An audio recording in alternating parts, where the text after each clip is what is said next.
தினமலரின் வாரமலர் இணைப்பிதழில் வெளியான வாழும் கலை என்ற தலைப்பின் கீழ் வெளியான சிறுகதை.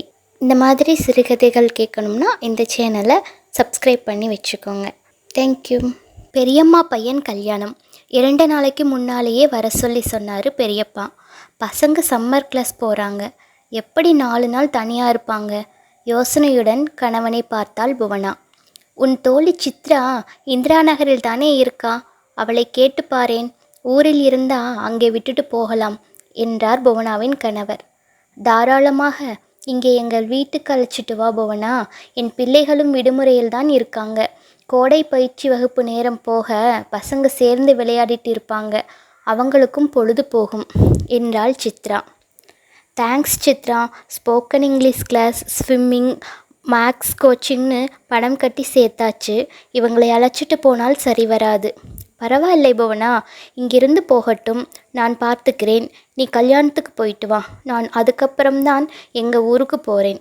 கல்யாண வீட்டில் உறவினர்கள் அனைவரும் பிள்ளைகளை பற்றி தான் புவனாவிடம் விசாரித்தனர். என்ன புவனா, பசங்களுக்கு விடுமுறை தானே, கூட்டிகிட்டு வந்திருக்கலாமே என்றனர். புவனா, அரை பரீட்சை விடுமுறைக்கும் டூர் போயிட்டீங்க, ஊர் பக்கம் வரலை. இப்போவும் சம்மர் கிளாஸ் அது இதுன்னு சொல்கிற. பசங்களை பார்த்து நாளாச்சு புவனா. அவசியம் 4 நாள் இருக்கிற மாதிரி நீயும் மாப்பிளையும் பேர பசங்களை கூட்டிகிட்டு ஊருக்கு வாங்க என்று பேரன்களை பார்க்க முடியவில்லையே என்ற ஏக்கத்தில் மகளிடம் கூறினாள் புவனாவின் அம்மா. அம்மா, சித்ரா ஆண்டி எங்களை நல்லா பார்த்துக்கிட்டாங்க. புதுசாக டிஃபன் செய்து தந்தாங்க.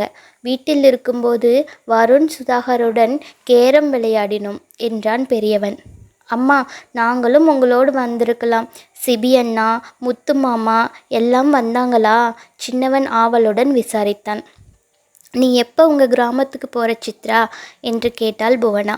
இன்னும் 2 நாளில் கிளம்புறோம். சரி, அவசியம் ஊருக்கு போயிட்டு வந்த பிறகு பிள்ளைகளை கூட்டிட்டு வீட்டுக்கு வந்துட்டு போ சித்ரா என்றாள் புவனா. டிஃபன் பாக்ஸ் நிறைய பலாச்சுளைகளை எடுத்துக்கொண்டு சிநேகிதியின் வீட்டுக்கு வந்தாள் சித்ரா. வா சித்ரா, ஊருக்கு போயிட்டு வந்தாச்சா? அப்பா அம்மா நல்லா இருக்காங்களா? இது என்ன பலாசுளையா? உங்கள் வீட்டில் காய்ச்சதா? ரொம்ப நல்லா இருக்கும். ஆசையுடன் வாங்கியவள், என்ன சித்ரா நீ மட்டும் வந்திருக்கே, பிள்ளைகளை அழைச்சிட்டு வரலையா என்றாள் புவனா. இல்லை புவனா, அவங்க கிராமத்தில் அம்மா வீட்டில் இருக்காங்க, கூட்டிகிட்டு வரலை. விடுமுறையில் கொஞ்ச நாள் அங்கே இருக்கட்டும்னு விட்டுட்டு வந்தேன். அடுத்த வாரம் திருவிழா வருது. எங்கள் அண்ணன் பசங்க, அக்கா வீட்டில் எல்லோரும் வருவாங்க. எல்லாருமா ஒன்றாக இருக்கட்டும்னு அம்மா வீட்டில் விட்டுட்டு வந்தேன் என்றாள் சித்ரா. என்ன சொல்கிற என்று ஆச்சரியமாக அவளை பார்த்தவள், பசங்களை கோடை பயிற்சி வகுப்பில் எதிலும் சேர்க்கலையா? பயிற்சி வகுப்பில் சேர்த்தா பசங்க நிறைய நாலேஜ் கெயின் பண்ணுவாங்க. அதை மிஸ் பண்ணிட்டாங்களே. ஸ்கூல் திறந்ததுன்னா இதே மாதிரி வாய்ப்பு கிடைக்காது என்றாள் புவனா. சொல்லும் சிநேகிதியை பார்த்து சிரித்த சித்ரா, கோடை பயிற்சி வகுப்பு சேர்ந்துதான் பசங்க அறிவை வளர்த்துக்கணும்னு இல்லை புவனா. பள்ளி சமயத்தில் கூட நேரம் கிடைக்கும்போது இது போல் சின்ன சின்ன பயிற்சி வகுப்பில் சேர்க்கலாம். ஆனால் படிக்கிற பிள்ளைகளுக்கு இதை போல தொடர்ந்து விடுமுறை கிடைப்பது கஷ்டம். அந்த சமயத்திலும் அவங்களை இப்படி அடைச்சி வைக்காமல் விடுமுறையை அனுபவிக்க விடணும். முதலில் உறவுகளின் அருமையை தெரிஞ்சுக்கணும். அண்ணன் பிள்ளைகள், அக்கா பிள்ளைகள், தாத்தா பாட்டின்னு உறவுகள் சூழ அவங்க இருக்கக்கூடிய வாய்ப்பை தரணும். பாசத்தை பகிர்ந்து வாழ கற்றுக் கொடுக்கணும்.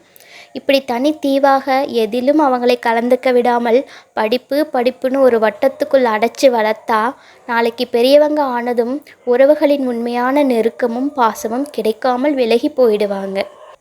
அந்த காலத்தில் விடுமுறை வந்தாச்சுன்னா எல்லாரும் தாத்தா பாட்டி வீடு தேடி ஓடுவோம். அண்ணன், தம்பி, அக்கா, தங்கைன்னு குறைந்தது வீட்டுக்கு 4 பேராவது இருப்போம். இப்போ அப்படி இல்லை. வீட்டுக்கு 1 இல்லைன்னா 2 பேர் தான் இருக்காங்க. அவங்களையும் இப்படி படிப்புன்னு எதிலும் கலந்துக்க விடாமல் சின்ன கூட்டுக்குள்ளே அடைச்சி வளர்க்குறோம்.